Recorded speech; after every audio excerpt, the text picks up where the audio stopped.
Hello, ഞാൻ സുധീഷ്. ഞാനിവിടെ പറയുന്നത് വർഷങ്ങൾക്ക് മുമ്പ് നടന്ന ഒരു പ്രേതാനുഭവമാണ്. ജീപ്പ് ഓടിച്ച് കിട്ടുന്ന വരുമാനം ഉപയോഗിച്ച് വീടിൻ്റെ കടം തീർക്കണം. കടം തീർക്കുന്നത് വരെ ആരെയും കല്യാണം കഴിക്കാൻ പാടില്ല. കടം തീർത്ത് ഞാൻ എൻ്റെ വീട്ടിലേക്ക് മടങ്ങുമ്പോൾ വിജനമായ വഴിയിൽ വെച്ച് ഒരു ഫോൺ കോൾ. വണ്ടി ഒരിടത്ത് നിർത്തി ഞാൻ ഫോണെടുത്ത് പരിശോധിച്ചതിൽ അപരിചിതമായ ഫോണുണ്ട്. ഞാൻ ഫോൺ എടുത്തില്ല. പിന്നെയും വിളിച്ചു. എന്നിട്ട് സുധീഷ് അല്ലേ എന്ന് ചോദിച്ചു. അതെ എന്ന് പറഞ്ഞു. ആരാ? എൻ്റെ മറുചോദ്യം ഞാൻ ചോദിച്ചതും അവർ പറഞ്ഞു, ഞാൻ സുമിത്ര. എനിക്ക് നിങ്ങളെ നേരിൽ കാണണം. ലൊക്കേഷൻ ഞാൻ അയച്ചു തരാം. അവിടെ വന്നാൽ മതി. ലൊക്കേഷൻ കിട്ടി. ഞാൻ അവിടെ ചെല്ലുന്നതിന് മുമ്പ് സമയം നോക്കിയതും കുറുക്കന്മാരുടെ ഓടികൾ കേട്ടു. സമയം 12 മണി. പെട്ടെന്ന് ചുറ്റും കണ്ണോടിച്ച് നോക്കിയപ്പോൾ ഞാൻ അതേ ലൊക്കേഷനിൽ ചെന്നു.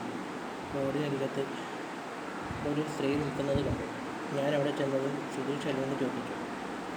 അപ്പോൾ അതെ, ഞാൻ നേരത്തെ വിളിച്ചില്ലേ, ഞാനാണ് സുമിത്ര. എന്തിനാണ് എന്നെ വിളിച്ചതെന്ന് ഞാൻ ചോദിച്ചപ്പോൾ, നീ എന്നെ വിവാഹം ചെയ്യണം. നീ ഇനി മുതൽ എൻ്റേത് മാത്രമാണ്. എനിക്ക് നിങ്ങളെ ഭയങ്കര ഇഷ്ടമായി.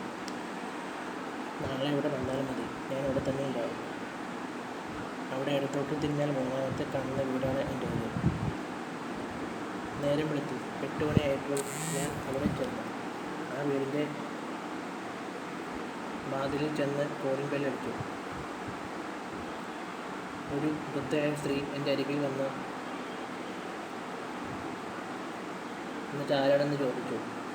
സുമിത്രയുടെ വീടല്ലേ? അപ്പോൾ ഞാൻ ചോദിച്ചതും അതേ എന്ന്